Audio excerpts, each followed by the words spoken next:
This week, Education Minister Jason Clare announced the beginning of a total overhaul of higher education. He said the changes were critical for the future of the country. And an interim report on universities has made several short-term recommendations, including letting students who fail half their subjects keep government subsidies and opening new study hubs across the regions and outer suburbs. Also this week, the official yes and no arguments for the Voice referendum were finally released, and we'll take a look at the latest polling. Today, federal political reporters James Masola and Natassia Chrysanthos join me to discuss this week in politics.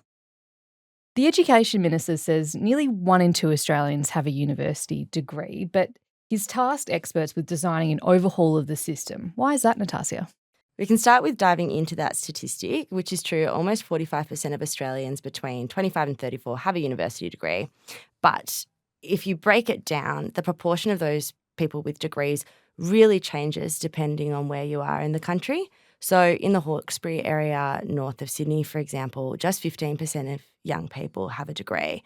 And if we're looking to the future, which is what Education Minister Jason Clare is doing, he's said that most of the new jobs that will be created for future generations will require some form of qualification, whether that be TAFE or a university degree. And as such, we'll need more people going to university. So their estimates, the number of university students now is 900,000. In 2050, that'll be 1.8 mil. So we've got to double the amount of university students. Logical question, where are they going to come from? And the obvious place to start is in those parts of Australia where there has been less uni engagement for a variety of reasons, whether that be cost of living, people need to work, they live too far away. So that's where the government's starting with these kind of announcements this week. And Jason Clare received Review Panel's interim report this week on universities, and that recommended changes including guaranteeing all Indigenous students a Commonwealth-supported place and a levy on international student fees. How significant are these reforms? So these immediate actions, such as guaranteed funding for Indigenous students, new regional and outer suburban study hubs, abolishing the fail rule where if you fail your subjects, you basically get kicked off HECS. They're the things that the government's going to do immediately, and they go to the heart of those access issues that I just described. But on top of that, the focus of this report is really starting a conversation around universities and substantial reform more generally. And that's supposed to look at the more systemic issues that have plagued universities for a long time, largely around funding, which has been uncertain for many years now, and those issues including an over-reliance on international students, a very casualised workforce. So the majority of the report actually goes to starting a conversation around some ideas here. One of the big ones is this levy on international student income, where you'd see a university like Sydney University that earned $1.4 billion last year, pay a bit of tax on that to the government to redistribute it around the sector, potentially to a university like Newcastle University, which only made $90 million last year in international student fees. And Claire said that could help with things like student housing, building infrastructure, research. Some of the other concepts include, state governments who employ nurses and teachers. Perhaps they should be paying the HECS debts of those essential workforces to keep them in the profession, because there is a lot of attrition in those workforces. The idea of a new national regional university. So they're all the kind of conversations we should expect to play out over the next 6 months, and the government will decide on what it does post the review's final report, which comes at the end of the year. So that's when we'll actually start to see a plan form. But at the moment, these are ideas. I'm keen for both of your thoughts here. It sounds like the Labor government is keen to make some really sweeping changes to education in Australia. How big do you think they'll go, and what are their chances of getting through Parliament, James? Look, a couple of thoughts there, Rach. First of all, Jason Clare was pretty clear in saying that the government's not going to rush this. It could take a couple of years, could take up to a decade. I think that's wise. He noted during his speech the Bradley Review in 2009, which was really the last thoroughgoing review undertaken under then Education Minister Julia Gillard. And he said essentially we failed to implement some of the recommendations of Bradley, and I don't want to be sitting on a porch retired in 2040 and look back and think, gee, we missed another opportunity there. So I think they're going to do this slowly, carefully, and get it right. I think they're going to face a lot of institutional pressure from the most prestigious big universities like Sydney, Melbourne, Monash, who do take in all this money and who'll say, well, essentially this is a tax on us to help less well-off universities, but could actually damage what is a bit of a cash cow. I mean, historically, foreign students have been something like our third or fourth highest export earning, commodity essentially after coal and gas and iron ore. So they'll be, concerned about killing the golden goose. So I don't think they're going to rush to do it. I think the idea of states paying for, nurses, for example, to get more people in there, I think that's probably more likely to happen. And it's, in a sense, only one step on from the idea that Labor's, or the policy that Labor's bringing in, which is free TAFE. Now, if we need these new skilled people, we want them to do nursing degrees or engineering degrees, not arts degrees or law degrees. There's got to be incentives in place. So I think that one's pretty likely to get up. But it's not all going to happen in the next year. And that, I think, will be a big challenge for the government, because that gearing students into certain degrees such as nursing, science, teaching versus arts, humanities, that was something that the former coalition government really tried to do with its fee changes a few years ago. And one of the other big things that came out of this report that's probably worth noting, it's the first real assessment of that policy that we've had, and it was scathing. The words, I think, precisely were, it has caused or will cause long-term and entrenched damage to Australian higher education. And the reason for that was, okay, these financial incentives or disincentives for students didn't work. They weren't effective. It was a rushed policy. It didn't actually lead to changes in student behaviour. And what has happened is that Indigenous students and female students in particular have been saddled with disproportionate levels of debt that they are now going to struggle to pay off. What Claire said this week, despite saying this policy hasn't worked, also didn't commit to abolishing it altogether. So whether we see some kind of tweak to HECS for these kind of degrees, that'll come in December. Looking at polling now, we're well over a year into the Albanese government's first term in office, James, and people have been saying for months that the honeymoon is over. But what is the latest polling showing about the Prime Minister and his party's popularity? If this is the end of the honeymoon, Rachel, I think Anthony Albanese would be pretty happy to have the honeymoon look, or the end of the honeymoon look like this for some time to come. The numbers here are still stark. Yes, Albanese's popularity has come off the sort of almost historic highs, not quite Kevin 07 level highs, but it has been up there. So, for example, Labor's primary vote is now on 42, which was the high, I think, as recently as 2 months ago. It's come down from that to 39%. Remember that they won government with something like 32.7% primary vote. So it's well ahead. The coalition at the last election got around 35.7%. They're down on 30%. So there is no way they're winning an election, whenever it's held in the next couple of years, with a primary vote at that level. Albanese's, I think it's either 29 or 30 points ahead on preferred Prime Minister. His net approval rating is 16. That's down from around 21. Peter Dutton's net approval rating is minus 15. That's improved a little bit. I think he was up 3 points in approval and down 3 points in disapproval. But there is a massive gulf between Labor and the coalition. And even, sort of further to this, even while we see the government struggling or starting to lose some paint, if you like, on certain issues like cost of living, people perhaps are starting to blame them for that. It's our number one issue for people. 50% of people said it's the most important issue for them. Again, on The Voice, people are starting to say, well, the numbers for support for it are going down. They're saying it's not such an important thing. It's disconnected from their assessment of the Albanese government. The Albanese government, frankly, the honeymoon is not over. What do you think the polling says about the way both the Prime Minister and the opposition leader, Peter Dutton, are conducting themselves and how they're perceived in public at the moment, James? I think that we're, 15 months into the first term. I think we're now at a point where people have taken a decent look at Anthony Albanese and said, you know what, yeah, I think he's doing a pretty good job, actually. We've seen that in a series of polls. We're seeing it in the fact, the proof in the pudding, if you like, Rach, is that the fact that the numbers are only moving around 1 or 2% each month when we poll. This month, for example, Labor gained 5 points in terms of being seen as the better manager of immigration. It gained 3 points on the coalition as better manager of the economy. Now, these are historically areas of strength for the coalition government. Labor is, certainly this is Albanese's strategy too, seeking to entrench an advantage for itself. National defence or national security and defence is another example where another policy area where Labor's actually slightly ahead of the coalition.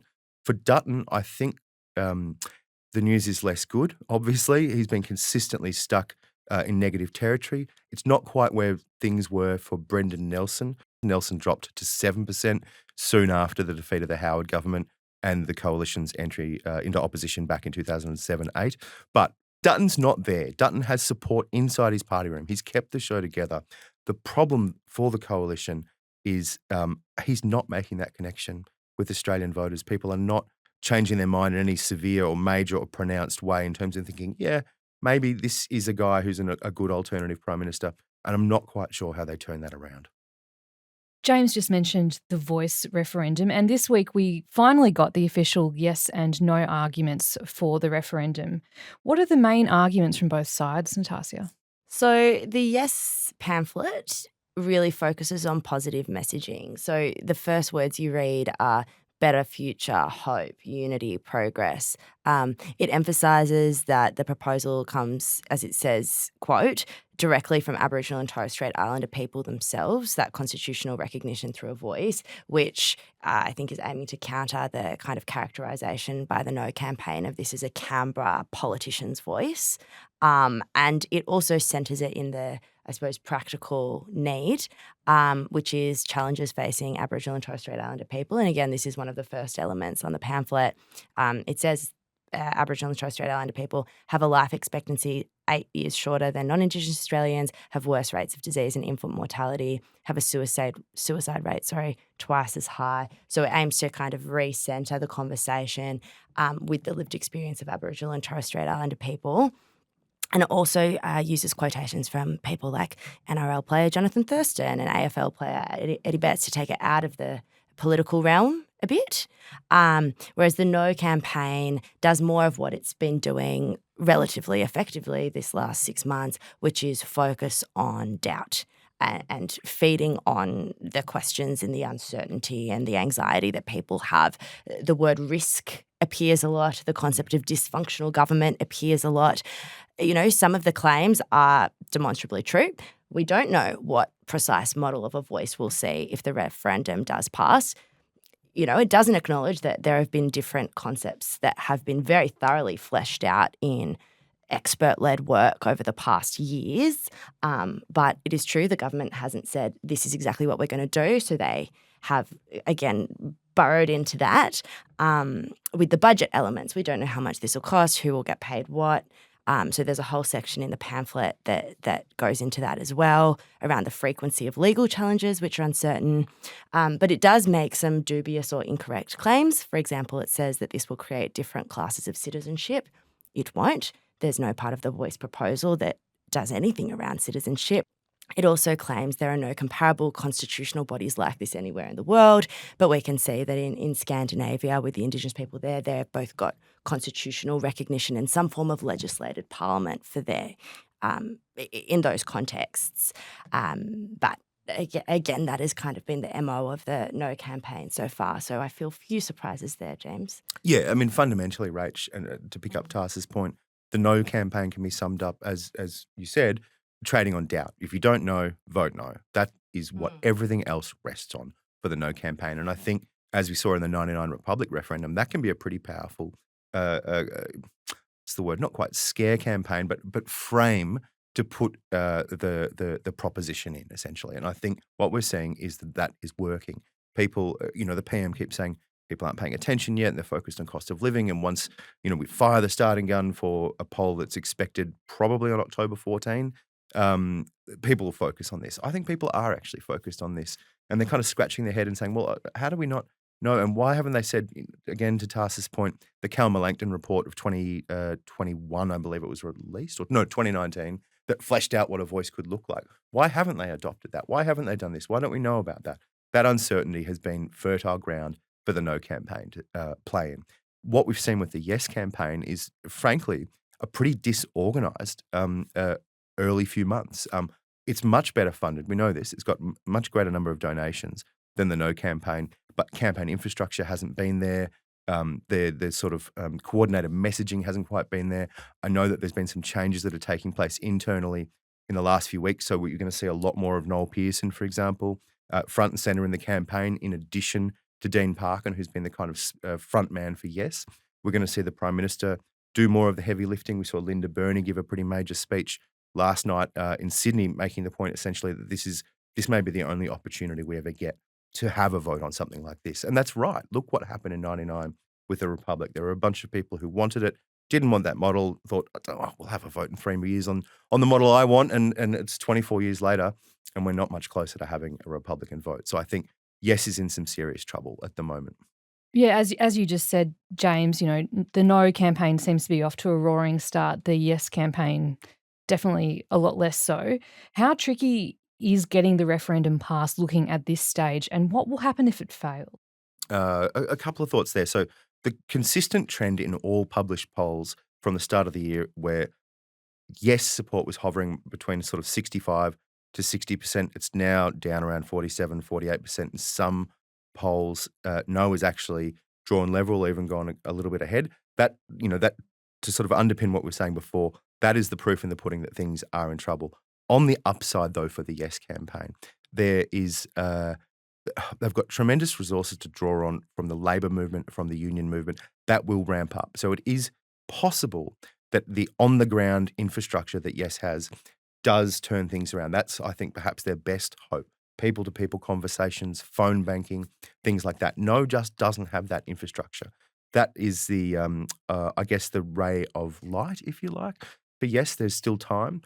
If it doesn't get up, I don't quite know how to answer that, Rachel. I think as a country on that Sunday morning, or presumably maybe even Saturday night if the voting's done, I think it'll be a pretty somber moment, and I think it'll be damaging both to race relations in this country and also to Australia's international reputation. People are going to scratch their heads and say, but hang on, why do we do this? Why don't we recognise? Yeah, it's going to be pretty bad. It was also the first thing the Prime Minister committed to on election night when he won. So what are the political implications for a failed Voice referendum? I think that for Anthony Albanese, it'll be damaging. I don't think it's going to be, there's going to be a leadership challenge and we're going to throw him out and put in Tanya Plibersek or Jim Chalmers. We're not getting into that territory, I don't think. But the Prime Minister ran a small target during the election campaign. He was careful to husband his political capital. He spent it wisely. He didn't spend a lot of it. He's now gone all in on this massive proposal to change the Constitution. Now, we know that only 8 of 44 constitutional changes have been passed in referenda in Australia's history since Federation. So it's already a big gamble. This is a particularly sensitive topic, if you like. So I think it'll be very damaging for him. He will blame Peter Dutton. Make no mistake about that. I think, close to half the country will too as well. I don't see how the coalition wins back Teal seats, for example, which I would expect will mostly vote yes or uniformly vote yes. So I don't think there's a path to victory necessarily for Peter Dutton through defeat of the referenda. But what it does is solidify his base. Dutton will definitely lead the coalition to the next election. And Natassia, James mentioned before that voters, have some other things at the front of their mind. Do you think the Voice is really something that people are thinking about at the moment? I think it's not something that most people bring up actively, right? And I think from what we know, whether it be talking to people or polling, a lot of people haven't spent the time to understand the concept, nor do they really know exactly what is happening. And as other polling of ours shows, cost of living is still the big ticket item. So I think this week our polls showed 50% of people said cost of living was the most important policy issue for them. Half of them also said they would now struggle to pay an unexpected bill. And there's been a 10 percentage point jump on those figures since the start of the year. So it's and again, we can't read the whole population, but it's whether people start to resent a focus on the Voice if that ramps up over the next few months, as opposed to a focus on cost of living. That's certainly been the coalition's attack line. So whether that plays out, I guess we'll see. Like, people are aware, I think perhaps more aware than the PM gives them credit for, that there's a referendum going on, but they're not necessarily engaged in the same way because as our polling showed, 50% of people nominate cost of living as their number one issue. 11% said health, 11% said climate, 8% said, I think it was management of the economy voice as the number one issue. It was 1% of the population. Yep. Well, Natassia, James, thank you so much for joining me today. Pleasure, Thank Rach. you.